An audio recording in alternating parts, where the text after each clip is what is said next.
Find last night to describe this loss, to absorb this scene.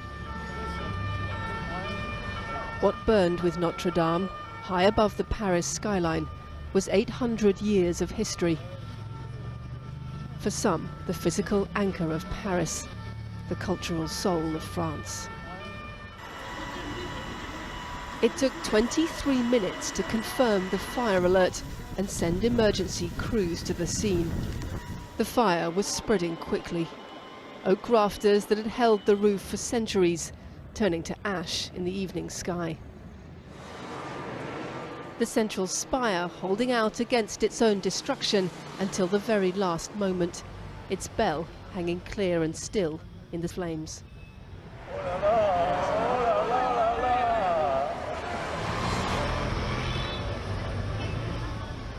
To tackle the blaze, fire crews scaled the cathedral's main towers. This was the first glimpse of what they faced. Footage of the building filmed from above, the flames mapping across against the night sky. Inside, burning embers were still falling when the first crews made their way in. The pews where people had been waiting for Mass that afternoon, now covered with smouldering rubble. The empty space lit from above by a blaze of fire where the roof had been. We saved the crown of thorns and St. Louis' tunic. I think we were able to save some chalices. The fire didn't reach the treasury, and then inside they tried to save some paintings, but, you know, it was impossible to save the big ones. After 4 hours, firemen confirmed that the structure of the building had been saved. A test of faith for modern-day Paris. Notre Dame resisted the Nazis, one resident said. She's not going to leave us now. If last night was all about what had been lost, by morning the focus was on what had survived. We now know since this morning that 15 or 30 minutes delay would have been critical to saving the cathedral, and so we salute the firefighters' courage.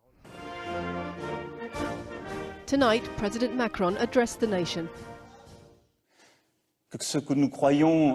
We found that what we thought was indestructible can be damaged. Everything that makes France is alive and therefore fragile. And yes, we will rebuild the Notre Dame Cathedral, and it will be more beautiful than before, and it will be done in 5 years. The fire burned through most of the roof, but the stone structure and many of its treasures have been saved, including the crown of thorns some believe was worn by Jesus on the cross, several important paintings, the cathedral's medieval organ, and the famous rose windows. These photos were taken by one of the architects invited in to assess the building. So with the vaults on one hand side, the walls and the flying buttresses around, so normally it should be stable, but I know that they are going to investigate to see if there is some risk or not for the building itself. People came again today as if for reassurance, counting the damage, weighing their relief. It's such a shock. I'm discovering it now. It's a symbolic building for us. It still is. It always will be. You don't understand. You don't get it. How can that kind of thing can happen right now? It's impossible to accept that. So you just... For the life of all the Parisians, and even in Europe and in the world.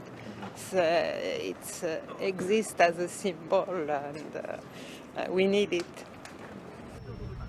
Investigators are working on the basis this was an accident. The fire is thought to have started on the roof. Many have questioned whether restoration being carried out on the building might have played a role.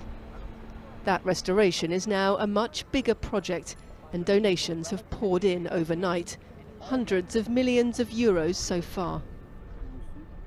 This is where France kept not just its relics, but its stories. A place to mark both heroism and loss. Those two things were felt here again last night. A new chapter in the tale of Notre Dame. Lucy Williamson, BBC News, Paris. Well, let's just give you an idea of how quickly the blaze took hold last night. The first reports of smoke came just before 7 o'clock local time, after the cathedral had closed to the public. In a little over an hour, the 19th century spire had gone. By 10 o'clock, officials were saying they may not be able to save the cathedral. But in that crucial window of time, just 15 to 30 minutes, firefighters finally managed to contain the flames. So that by 11 o'clock, the city's fire chief was able to declare that the cathedral's stone structure was safe after all. Saved too were a large number of priceless artefacts carried out of the cathedral as the fires burned above. Our arts correspondent David Sillito reports on what's been saved and how much can be restored. There was a moment when you wondered if anything could survive this. However, the great rose window, tonight, it's rather battered and charred, but still largely intact. As pieces of roof crashed to the ground, a human chain helped remove more than 1,000 years of religious history. Amongst the objects saved, the crown of thorns, the tunic of St. Louis and dozens of other artworks. But that fire, the organ may have escaped the flames, but it's endured an ordeal of smoke and debris. It's like a part of my life which is destroyed. I think it will be hard to see, so I'm a bit afraid about seeing it over the next few days probably. Paintings have been lost. Some 5 to 10% of the artworks appear to be damaged or destroyed. And the building? There is an enormous amount of damage inside. Some of the stones are damaged. The vaulted roof has disappeared, so we have a big job in front of us. The giant gaps in the stone vaulted ceiling tell their own story. But all this stonework has also helped protect parts of the interior. And great cathedrals have a history of recovering from fire. This was York Minster in 1984. Fire had turned the south transept into a gaping, sooty ruin.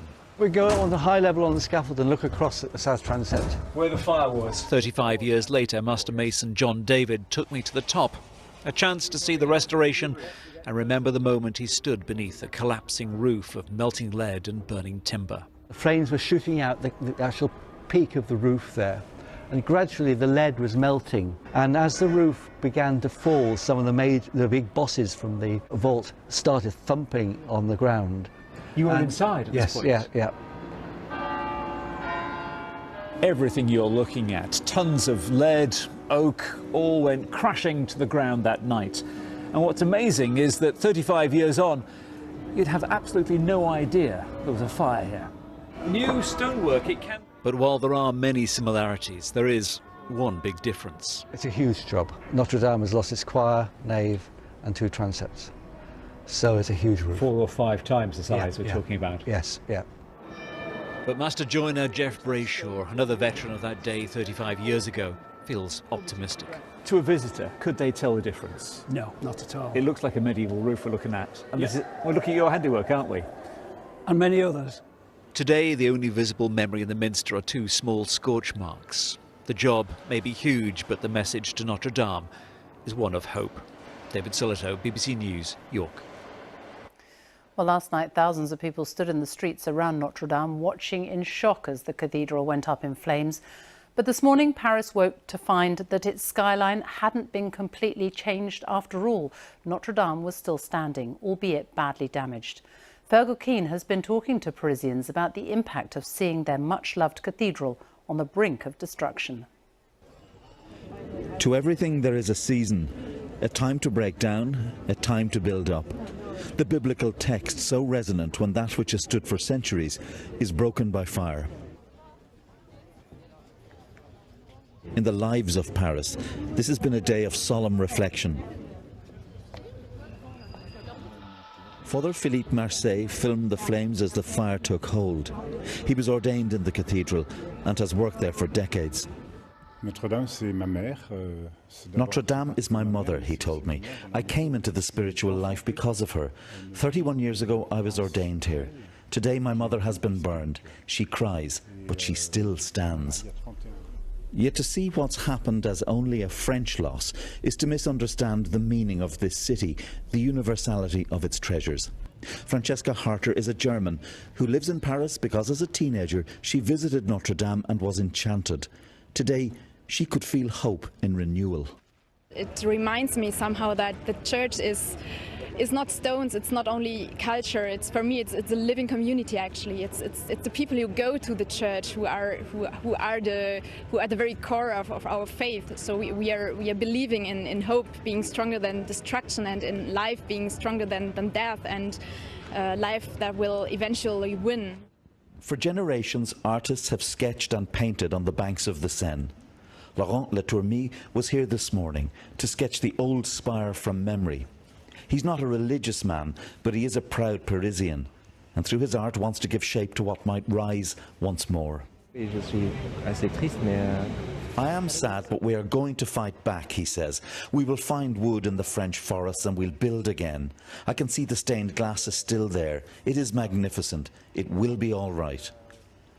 There is no doubting the loss, but neither the determination to raise again the glory of Notre Dame. Fergal Keane, BBC News, Paris. Well, let's go to Paris now, and our correspondent Lucy Williamson, who is there for us now. And 24 hours later, what is the mood tonight in Paris? Well, I think there were many people here who felt they simply had to come down and see Notre Dame to comprehend what had happened here. All today, the streets around this cathedral have been packed with people gazing up, registering their grief, trying to find some kind of reassurance. And tonight as well, we've had a choir singing along the quayside here. Several hundred people have also staged a candlelit vigil just on the other side of the Seine, walking between two churches, singing hymns, saying hello to the people having drinks in the cafes as they pass. I think that the mood here last night was definitely one of shock. That's fading now into sadness, and tinged also with relief that after everything Notre Dame has been through, it is still standing and it will be rebuilt. Lucy Williamson in Paris, thank you. It emerged today just how close Paris was to losing one of its most famous landmarks. The government said it was saved within a crucial 30-minute window. More than 400 firefighters worked through the night and risked their lives to ensure it didn't fall. Tonight, President Macron has vowed to rebuild it within 5 years, saying it would be even more beautiful. We'll leave you tonight with some of the extraordinary images from the last 24 hours. Good night.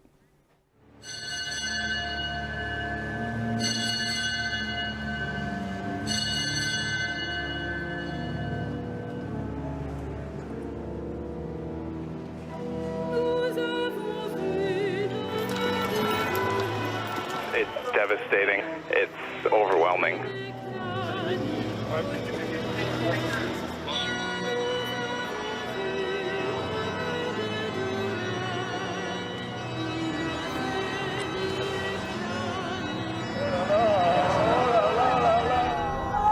Notre-Dame est une telle catastrophe.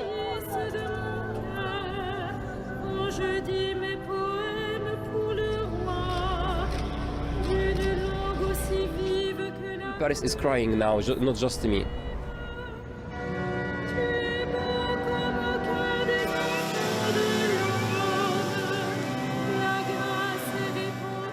As a Christian, I want to be full of hope, because we built this fantastic cathedral and we'll have to rebuild it